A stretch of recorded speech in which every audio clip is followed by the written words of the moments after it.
Good morning বন্ধুরা, কেমন আছো তোমরা সবাই? আশা করি খুব ভালো আছো, আমরাও খুব ভালো আছি। আজকে হচ্ছে রবিবার আর আজকে হচ্ছে শুভ নববর্ষ, বাংলা ইয়ারের আজকে ফার্স্ট ডে।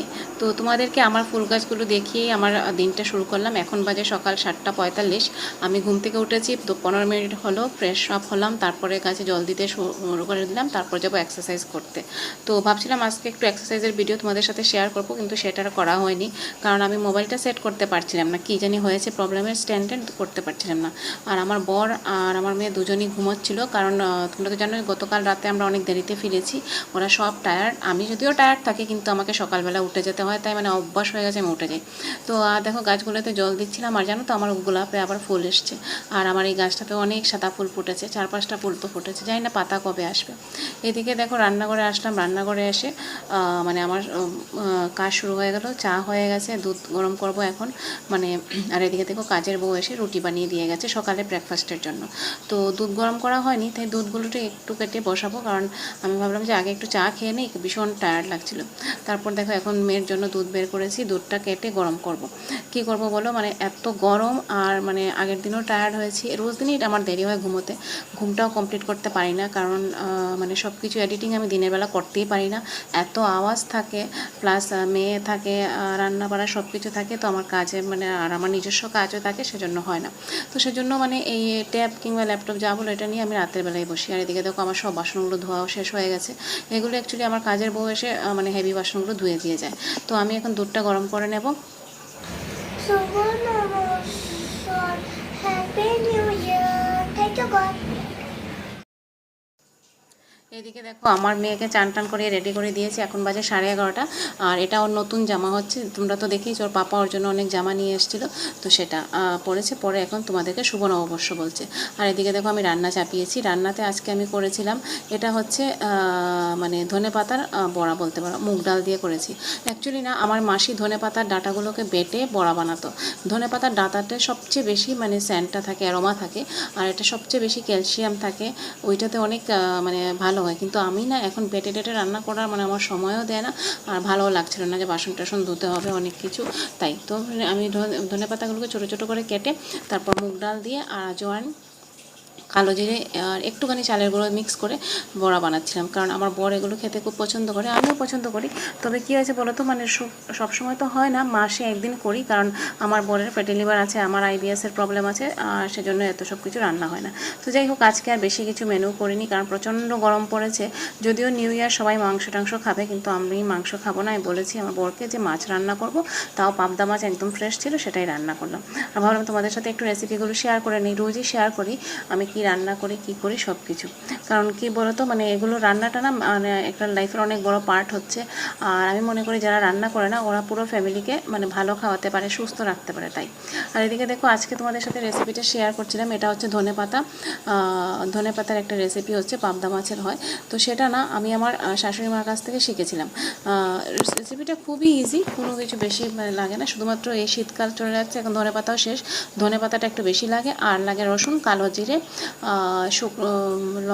কালো জিরে, তারপর কাঁচা লঙ্কা, বাস একটুখানি ধনে গুঁড়ো, একটুখানি জিরে গুঁড়ো, এতেই হয়ে যায়। মাছটা তরকারিটা এত টেস্টি হয়, তোমাদেরকে কি বলবো। মানে আমি প্রথম কি করি, একটা ধনেপাতা, তার সাথে রসুন, কাঁচা লঙ্কা সবগুলোর একটা পেস্ট বানিয়ে নিই, মিক্সিতে দিয়ে একটুখানি ঘুরিয়ে নিই।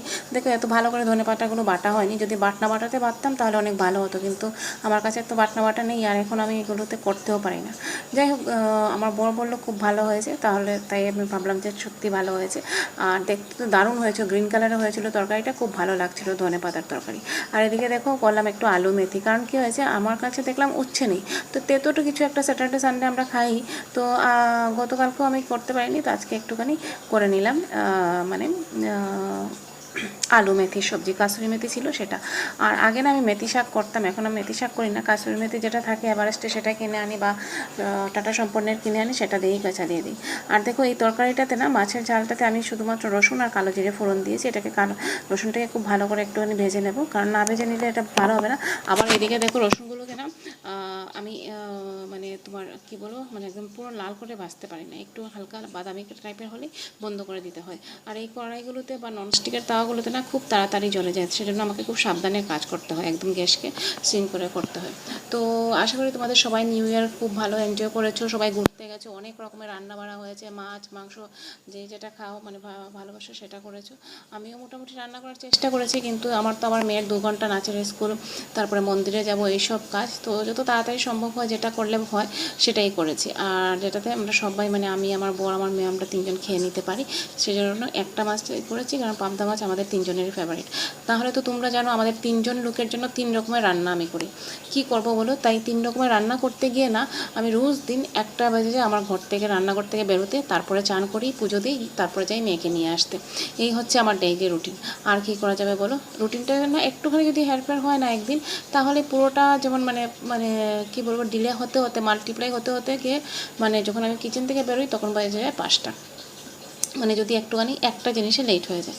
আর এদিকে দেখো মশলাটা আমি খুব ভালো করে কষিয়ে নিচ্ছি, নুন দিয়ে দিয়েছি, তোমাদের সাথে আগে বললাম না রেসিপিটা, তো সেই অনুযায়ী ধনেপাতাটা একটু বেশি করে বেটেছি, মানে একটু বেশি ধনেপাতা দিয়েছি, আর দিয়ে সেটা রান্না করছিলাম। এই ধনেপাতার রেসিপিটা না চিকেনও হয়, আমি একদিন তোমাদেরকে চিকেন বানিয়ে দেখাবো, কোরিয়ান্ডার চিকেন বলে, দারুণ হয়, এরকম গ্রিন কালারের হয়, খুব দারুণ হয়। আমি একবার খেয়েছিলাম, খুব ভালো হয়েছিল। মাছটাও খুব ভালো হয়, কাতলা মাছ দিয়েও করা যায়, কিন্তু পাবদা মাছটা দারুণ হয়। তোমরা যদি ধনেপাতা চাইলে ধনেপাতা বেটে করতে পারো। আর এই দেখো আমার রান্না শেষ, এটা হচ্ছে মানে পাবদা মাছের তরকারি ভাজা হয়ে গেছে। তারপরে দেখে এটা হচ্ছে গিয়ে ছক্কা, যেটা আগের দিন আমি তৈরি করেছিলাম, রেখেছিলাম আমার বরের জন্য। এটা হচ্ছে আলু মেথি, আর ডাল তো থাকবেই, যেন ডাল ছাড়া তো আমার মেয়ে খেতে পারে না। আর এটা হচ্ছে মেয়ের জন্য পাবদা মাছ ভাজা। আর এখানে দইটা আমি নিজে করে তৈরি করি, বাইরে থেকে নিয়ে আসি না। তারপর দেখো খাওয়া দাওয়া শেষ করে চললাম মেয়ের ডান্স ক্লাসে, তখন বাজে 4:30, মেয়েরও ঘুম এসে গেছে, আমারও টায়ার্ড লাগছে, তবুও একটু ফ্রেশ হয়ে একটা ড্রেস পরে বেরিয়ে পড়লাম। আর দেখো সকালবেলা চান করেছি, চান করে এত সব কাজ করেছি, পুরো মানে চানের কোনো লক্ষণই আমার মধ্যে দেখা যাচ্ছে না, টায়ার্ড লাগছে। আর এত টায়ার্ডের মানে গরমের জন্য না কোনো রকম মেকআপ করতে আমার ভালো লাগে না। আর তাও তোমরা তো জানো আমি মেকআপ বেশি একটা করি না, শুধু মুখে একটু পাউডার দিলে দিই, আর একটু হালকা কালারের লিপ গ্লস লাগাই। আমি লিপস্টিকও খুব একটা পরি না এখন, এক সময় ছিল না যখন কলেজে পড়তাম খুব লিপস্টিক পরতাম, আইলাইনার পরতাম এসব, কিন্তু এখন আর এগুলো পরা হয় না। যাই হোক, তো গিয়ে মানে পৌঁছে গেলাম। এখন আমরা মেয়ের ডান্স ক্লাস শেষ করে যাচ্ছি সাই বাবার মন্দিরে। এই মন্দিরটাতে না আমি প্রায় সময় আসি, এখানে সাই বাবার মন্দিরটা দেখো, এই সাইরাম। আমার মেয়ের জন্মদিনের জন্য আর সময় আসতে পারিনি, কারণ আমার শরীর ভালো ছিল না, আর আমার মেয়ের মানে আমার বর এসছে রাত্র 8টার সময়, কে নিয়ে আসবে ওকে? তাই ভাবলাম যে আজকে সাই বাবাকে একটু প্রণাম করে যাই। সাই বাবার কাছে আসলে না আমার মনের খুব শান্তি হয়।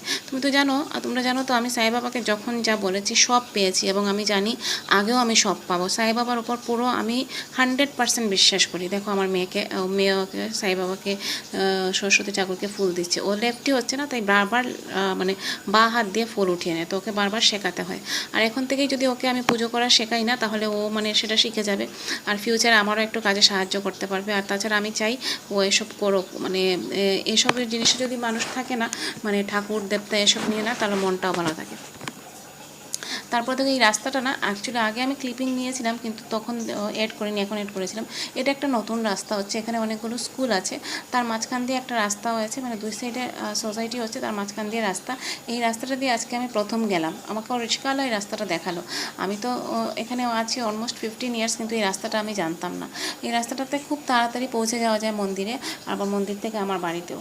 তো আর রাস্তাটাও মানে ক্লিন ছিল, এত বেশি কী বলবো কনজাস্টেড ছিল না, কারণ এটা দুই সাইডে সোসাইটির মাঝখান দিয়ে রাস্তা, মেইন রোড না, হাইওয়ে না, তাই নাহলে তো আমরা তো হাইওয়ের পাশাপাশি থাকি, সেজন্য এত ট্রাফিক থাকে, রাস্তাটাও কাটা থাকে। আর তোমরা তো জানো, তোমরা তো দেখেছো আমার কি অবস্থা। এই দেখো এখন এসে এটা মানে গলিটা এসে হাইওয়েতে লাগলো, এখন তোমরা ট্রাফিক থাকবে, কিন্তু যাই হোক মানে এতটা না, যেটা মানে আগে আমরা ফেস করতাম এতটা না। আর এখানে দেখো একটা ফ্লাইওভার হচ্ছে, মানে এখানে নিচে প্রথম হচ্ছে নর্মাল রাস্তা, তারপরে ফ্লাইওভার, তার উপরে মেট্রো। মানে বোম্বেতে না মানে কোনো সময় কোনো কিছু হয়। সবচেয়ে মেন জিনিস হচ্ছে কি, আজকে যেটা খাওয়া ঠিক আছে, কালকে সেটা খেতে পারবে। দেখো সাই বাবা মন্দিরে বাইরে ফুলে হাটটা কি সুন্দর লাগছে, শেয়ার করে। আর এদিকে দেখো আমার মেয়ে আমাকে দাঁড়াতে দিচ্ছে না, রিক্সা দাঁড়িয়ে এখন অন্য একটা মন্দিরে যাবে, সেজন্য ব্যস্ত হয়ে গেছে। দেখো ওকে নিয়ে এখন আর অন্য একটা মন্দিরে চলছি। ও এখন আমার পেছনে লুকিয়ে যাচ্ছে, মানে ওর একটু ঘুম পেয়েছে। অ্যাকচুয়ালি ও স্যাটারডে সানডেতে এত বিজি থাকে, ওকে আমি ঘুমাতে দিতে পারি না, তাই সকালবেলা 10টা সাড়ে 10টা পর্যন্ত ওকে ঘুমাতে দিই, কিন্তু বেশি সময় ঘুমাতে দিলে না আবার অ্যাসিডিটি হয়ে যাবে। তাই সকালে তুলে ওকে 1 কাপ কমপ্লান খাইয়ে, মানে দুধের সাথে কমপ্লান মিক্স করে ওকে খাইয়ে বাথরুম করিয়ে তারপর আবার শুইয়ে দিই। এরকম করি। কি করব বলো, মানে অন্য এক্সট্রা কারিকুলার অ্যাক্টিভিটিগুলো থাকে, সেজন্য বেচারিকে ঘুমাতেও দিতে পারি না। আর এখন তো আমার অভ্যাসই হয়ে গেছে, মানে ফুল বিজি লাইফ। যদি আমি এরকম করে না থাকি না, তাহলে আমার মনে হয় আজকে আমি কিছু করিনি। আর দেখো, মেয়ের সাথে কন্টিনিউয়াস গল্প করে যাচ্ছিলাম। ও আমাকে এটা কোয়েশ্চন সেটা কোয়েশ্চন জিজ্ঞেস করছে। এখানে একটা বার্গার কিং খুলেছে, বলছে এসে পিৎজা খাবে। মানে ও বার্গার পিৎজা এগুলো মানে খেতে খুব ভালোবাসে, মানে নর্মালি বাচ্চারা তো ভালোই বাসে। কিন্তু আমি মানে 2 মাস 3 মাসে ওকে একটা পিৎজা দিই, একটা পিৎজা থেকে একটা বা দুটো পিস দিই, তার উপরে দিই না, কারণ আমি ময়দার আইটেমটা টোটালি অ্যাভয়েড করি। তারপর দেখো, এখন তোমাদের সাথে কথা বলতে বলতে এসে পৌঁছে গেছি আমার বাড়ির পাশের মন্দিরটাতে। এটা হচ্ছে বিত্তল রুক্মণীর মন্দির। আর আমাদের নারায়ণ আছে। তোমরা তো জানো আমি নারায়ণকে ঘরে রাখতে পারিনি, কারণ আমার বর ব্যাঙ্গালোরে চলে গেছিলো। তখন নারায়ণকে তো আর আমি পুজো করতে পারবো না, ব্রাহ্মণ ছাড়া পুজো হবে না। আর আমার পক্ষে মেনটেন করা সম্ভব হয়নি, তখন নারায়ণকে আমরা এই মন্দিরে দিয়ে দিয়েছিলাম। তো এখন যখন কোনো উৎসব হয়, অনুষ্ঠান হয়, বা যাই হোক না কেন, একটা স্পেশাল দিনে ওইখানে গিয়ে আমি একটু প্রণাম করে আসি, তাহলে আমার খুব ভালো লাগে। তারপর দেখো, এটা হচ্ছে একটা সাই বাবার মন্দিরের একটা ক্লিপিংস, তোমাদের সাথে শেয়ার করা হয়নি, ভাবলাম এখন একটা শেয়ার করে নিই। মন্দিরে পুজো দিয়ে না আমি সবসময় নিচে একটু সময় বসি। আগে এগুলো আমি জানতাম না, যখন সাউথে পড়তে গেছিলাম তখন শিখেছি যে পুজো দেওয়ার পরে নিচে একটু সময় বসতে হয়। তো দেখো, এখানে আমি আর আমার মেয়ে বসে আছি। আর তারপরে দেখো, তোমাদেরকে দেখাচ্ছি একটা, মানে ওই আমাদের বাড়ির পাশে মন্দিরে এসে আমরা পৌঁছালাম। এখানে কীর্তন চলছে। আর মানে নারায়ণের একটা রূপ হচ্ছে বিত্তল, তো বিত্তলের মন্দির হচ্ছে এখানে। প্রায় সময় আমি আমার মেয়ে আমরা দুজন আসি, আমার বড়ও আসে। আমার ওদের খুব ভালো লাগে, আসে মনটা শান্তি লাগে, তাই এখানে আসি, এই আর কি। আর তারপর দেখো, এখান থেকে এখন যাচ্ছিলাম ঘরে। তো তোমাদেরকে সবাইকে বলছিলাম যে happy new year, I mean শুভ নববর্ষ। কিন্তু কী হয়েছে জানো তো, মিউট হয়ে গেছে।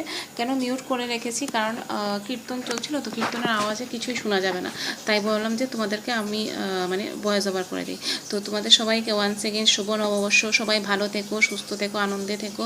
সব যারা চাকরিতে আছো, ওদের চাকরিতে যেন অনেক উন্নতি হয়। যারা হাউস ওয়াইফ আছো, ওরা যেন শান্তিতে থাকতে পারো। ভালোবাসার মানুষের কাছ থেকে যেন সব সময় সম্মান পাও, কারণ জীবনে না সম্মান পাওয়াটা সবচেয়ে বড় জিনিস। আর যে তোমাকে ভালোবাসে সে তোমাকে অবশ্যই সম্মান করবে, আর যে ভালোবাসে না ও তোমাকে কোনোদিন সম্মান করবে না। তো যাই হোক, সেটাই সবার কাছে প্রার্থনা করি, যাতে সবাই শান্তিতে থাকে, ভালো থাকে। আর আমাদের বাচ্চারা যেন দুধে ভাতে থাকে, ওদের শরীর স্বাস্থ্য যেন খুব ভালো থাকে, ওরা যেন খুব ভালো করে পড়াশোনা করে, কোনো রকম খারাপ নেশা কোনো কিছু তো যেন ওদের টাচ না হয়। সাই বাবা যেন ওদেরকে খুব ভালো রাখে, বিত্তল রুক্মণী যেন ভালো রাখে। এবার আমি ঘরে ফিরে যাচ্ছি। তো আজকের দিনটা বন্ধুরা আমরা এইভাবেই কাটালাম। তো আজ আসি, তোমরা সবাই ভালো থেকো, সুস্থ থেকো। আর আমার ফলো করো, আমাকে সাপোর্ট করো, তোমাদের সাপোর্টে আমি লোক পারবো। তোমাদের ভালোবাসা আমার খুব দরকার। সাই বাবা সবাইকে ভালো রাখবেন, সবাইকে ওয়ান্স এগেইন শুভ নববর্ষ। সবাই খুব ভালো থাকো, সুস্থ থাকো, আমরা সবাই যেন আগামী বছরটা আরো ভালো করে কাটাতে পারি, সেটাই বলি। দেখা হবে নেক্সট ব্লগে। Till then, tata, bye by.